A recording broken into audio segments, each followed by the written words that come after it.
Smart Philo avec Laurent Paillet-Chevalier. Bonjour Laurent. Bonjour Arnaud. Ravi de vous accueillir, professeur de philosophie et d'éthique. Vous intervenez aussi beaucoup dans les entreprises. Vous prophétisez, vous lancez des thèmes aux cadres, aux managers, aux décideurs. Vous enseignez à Versailles. C'est ça. Je n'ai pas le temps. Tiens. Je me suis dit, j'ai cherché en préparant. Je me suis dit, mais quel philosophe a-t-il dit? Non, c'est pas un philosophe. C'est nous tous. Nous tous. J'ai pas le temps. Donc, et puis c'est une phrase qu'on donne souvent. Alors je me suis dit, tiens, pourquoi est-ce qu'on dit j'ai pas le temps? Dès que je demande un service à quelqu'un, je dis est-ce que j'ai Pas le temps. Je dérange tout le temps. Je commence à déranger pas mal de monde. Et je me suis dit, il y a peut-être une question à se demander, mais pourquoi est-ce qu'on dit j'ai pas le temps? Ouais. Et je me suis rendu compte qu'en fait, c'était d'abord une activité sociale pour se donner une prestance. J'ai pas le temps, ça veut dire quoi? Ça veut dire que je suis occupé. Ça veut dire que ce que je fais, en fait, est important. Je n'ai pas le temps de t'écouter, je n'ai pas le temps pour toi, je n'ai pas le temps parce que moi, là, je suis sur autre chose. En fait, pour ceux qui sont un peu plus vieux parmi nous, je ne sais pas si vous vous rappelez l'arrivée des petits trucs qu'on se mettait dans l'oreille. Et d'un coup, les rues de Paris, des centaines de gens qui se mettaient à parler tout seuls. Non, excusez-moi, je suis en ligne, excusez-moi, je suis en ligne. Et bien, c'est le excusez-moi, je suis en ligne d'aujourd'hui. Je n'ai pas le temps. Et la question est quel impact pour l'entreprise, quel impact pour le salarié, quel impact dans les relations interpersonnelles au sein d'une boîte. Oui, parce que ce qui est intéressant, c'est qu'au-delà de ce mot qu'on utilise tous dans notre vie quotidienne, là, vous le reportez à ce qu'on entend parfois d'un manager, ce qu'on frappe, non, j'ai pas le temps. Et qui tout d'un coup nous réduit. Qu'est-ce que ça provoque, ça? D'abord, ça provoque un sentiment de rejet. Parce que la question que j'ai, avec quoi je viens voir le manager n'est pas entendu, n'est pas écouté. Et donc, je me sens mal à l'aise. Et puis, je repars avec mon problème, l'impression que je ne suis pas important. Et peut-être qu'avant de travailler la question de l'écoute, j'aimerais que l'on questionne véritablement ce qu'il y a derrière le « je n'ai pas le temps ». Parce que si le présupposé est celui qui est efficace au travail et à son affaire, donc n'a pas de temps. Si j'inverse le système, celui qui a du temps, c'est donc celui qui est négligent parce qu'il ne fait pas ce qu'il doit faire et donc il n'est pas opératif. Et donc pas capable de me répondre, de fait. Et donc pas capable de me répondre. Et donc on est dans une espèce de boucle infernale où celui qui doit pouvoir me répondre, finalement, doit me dire qu'il n'a pas le temps, parce qu'il fait bien ce qu'il fait, et s'il me dit qu'il avait du temps, et ben finalement, il ne serait même pas crédible, finalement. Il ne serait pas crédible. Alors figurez-vous qu'il m'est arrivé une histoire incroyable hier, au moment où je préparais ce papier, mon tuyau d'eau d'alimentation de maison explose. Ça, c'est une galère. C'est une galère. Donc je cours au magasin de bricolage, et là, j'entends « je n'ai pas le temps ». Je me dis, c'est incroyable ce truc. Alors le manager disait à un de ses collaborateurs je n'ai pas le temps. Alors celui s'en va un peu plus loin et se met à se plaindre auprès d'autres collaborateurs que son collègue n'a pas fait le boulot et donc lui maintenant n'a pas le temps parce que l'autre n'a pas fait son travail, il a pris trop de temps. Et je me dis, ben voilà le paradoxe. Il y a du Raymond Devos dans ce que vous écrivez. Un petit peu. Non, mais il y a du Raymond Devos sur l'utilisation du mot « temps ». Ah peut-être, j'aime bien Raymond Devos, j'aime beaucoup Raymond Devos. C'est vrai qu'il y a un côté un peu absurde à cette affaire. Eh bien c'est complètement absurde. Alors la question, comment sortir de cette absurdie du temps où j'en ai trop, j'en ai pas assez? Comment à la fois avoir du temps pour l'autre tout en continuant à être efficace? La question quand même, là, ce que vous soulevez aussi, et à travers votre exemple de ce magasin de bricolage qui vous, j'espère, sauvé la vie, en tout cas le tuyau d'eau. J'avais du temps. Vous aviez donc du temps pour vous pencher sous l'évier. C'est la question de la priorité et de la subsidiarité, c'est-à-dire quelle est la priorité de la tâche pour une entreprise et de ceux qui y travaillent? Exactement. Moi, je pense qu'il faut remettre de la valeur de l'échelle, tout simplement. Apprendre aux employés, bien sûr, tu es sur ta tâche, c'est important. Mais il y a des tâches plus globales, plus importantes pour l'entreprise. Et si elles ne sont pas faites, c'est l'entreprise en elle-même qui est paralysée. Et donc, il faut parfois savoir avoir du temps pour autre chose pour être sûr que ça marche. Et donc, juger les priorités. Bien sûr, celui qui vient avec un problème, dans un cadre de management, celui qui vient avec un problème, pour lui, son problème est toujours urgent. Mais il faut ramener cette urgence à l'aune de l'urgence de l'entreprise.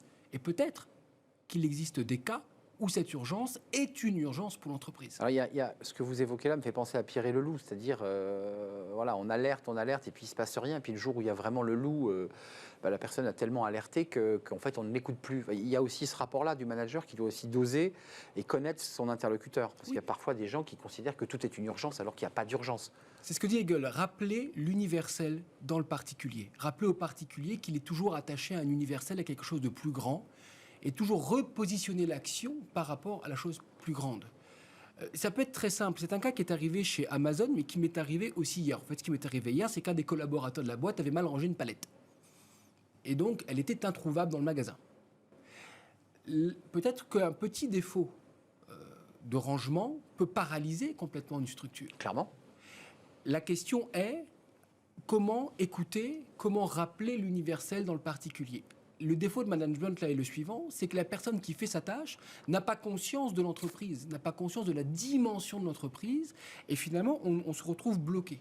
Donc aider les collaborateurs à gérer les problèmes à leur niveau, en leur donnant les moyens de discuter entre eux des difficultés et des problèmes pour que la résolution vienne d'en bas, mais surtout rappeler que parfois un rouage qui bloque, une mécanique qui bloque, c'est toute l'entreprise qui n'aura plus le temps. Mais quelqu'un qui est trop occupé, il est à la fois, il signifie qu'il est très efficace, c'est ce que vous avez développé, mais est-ce qu'il lui-même ne nuit pas à la bonne marge de l'entreprise? Je pense qu'il nuit à la bonne marge de l'entreprise parce qu'il faut aménager des marges d'écoute, des marges d'entraide. Vous savez, l'entreprise, ça reste un corps humain avec des gens, des personnes.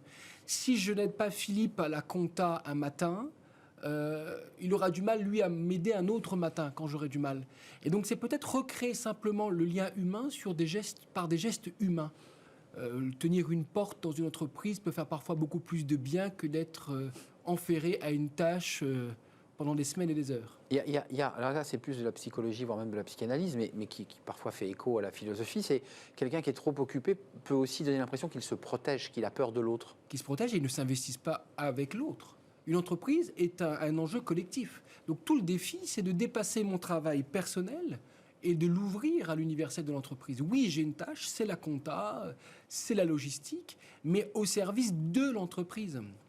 Vous, le professeur, parce que c'est intéressant, j'imagine que vous n'avez pas fait un cours de philosophie au monsieur qui vous a vendu le tuyau. Enfin, j'imagine que vous ne lui avez pas dit, écoutez, je vais vous expliquer, vous nuisez à l'entreprise, ça ne marche pas. En revanche, un professeur, quand on a été élève, on l'a tous été, on a souvent eu des professeurs qui nous ont dit, écoutez, j'ai pas le temps. Vous êtes surpris, vous, à le dire parfois? Oui. Sans vous piéger, je ne cherche pas à vous piéger, Laurent, mais... Oui, mais la question est toujours celle de l'urgence. Pourquoi est-ce que je n'ai pas le temps? Est-ce que je n'ai pas le temps parce que la tâche qu'on me demande, finalement, est trop grosse ou trop lourde? Mais ce n'est pas forcément une réponse, parce que la personne reste avec son problème. La bonne réponse, c'est je prends 2 minutes pour écouter ton problème. Une fois que je l'ai écouté, qui est le mieux dans la boîte, dans la structure pour t'orienter? Pour que je t'oriente. Ou alors, je suis capable de te répondre. Ou je peux te répondre. Et il faut qu'on résolve le problème. Ou je résolve, ou on oriente. Moi, il m'est arrivé pour des orientations d'élèves, des élèves qui m'expliquaient leurs problèmes. J'entends parfaitement la difficulté, mais je ne peux pas le résoudre. C'est pas moi qui suis compétent. Qui suis compétent. Aller voir monsieur un tel, madame un tel, et puis les choses vont se débloquer plus naturellement. Donc l'écoute, la subsidiarité, rappeler l'universel dans le particulier, et toujours de se dire, on ne perd jamais du temps à prendre du temps pour l'autre. Parce que ça crée des liens qui renforcent finalement l'entreprise. La question, et c'est la fin, c'est ma dernière question, mais c'est quand même l'idée aussi d'accepter d'aller parler à quelqu'un qui vous dit « Attends, j'ai un petit peu de temps ». Parce que c'est quand même très rare à l'envers, de quelqu'un qui vous dit « Entre, j'ai un petit peu de temps à te consacrer ». Enfin, dans l'entreprise, c'est excessivement rare, ça. Oui, mais alors il faut dire l'inverse, dire que le temps limité que l'on a pour aider la personne... Je peux te donner 10 minutes. 10 minutes pour aider le collaborateur à aller à l'essentiel. Oui, ça vous semble être le médian de « j'ai pas le temps » ou de « j'ai tellement de temps que globalement je vais pas pouvoir t'aider ». J'ai 5 minutes, j'ai 10 minutes, explique-moi ton problème. J'ai 10 minutes. Et là, il se passe un échange. Et là, il se passe un échange, mais directement à l'essentiel. On ne tourne pas autour du pot, on n'invente pas des problèmes sur le problème, on ne refait pas le monde. J'ai 5 minutes, allons-y. Parce qu'on reste dans le cadre de... C'est peu 5 minutes, Laurent, quand même. C'est très très peu. Mais en 5 minutes, on peut débloquer beaucoup de situations. Oui, on peut dire des choses et en tout cas créer l'espace nécessaire à un dialogue. Et si la chose est essentielle, on se reverra plus tard, dans une semaine, dans un mois, pour voir où les choses en sont. Merci Laurent Paillet-Chevalier d'être venu nous rendre visite avec cette idée.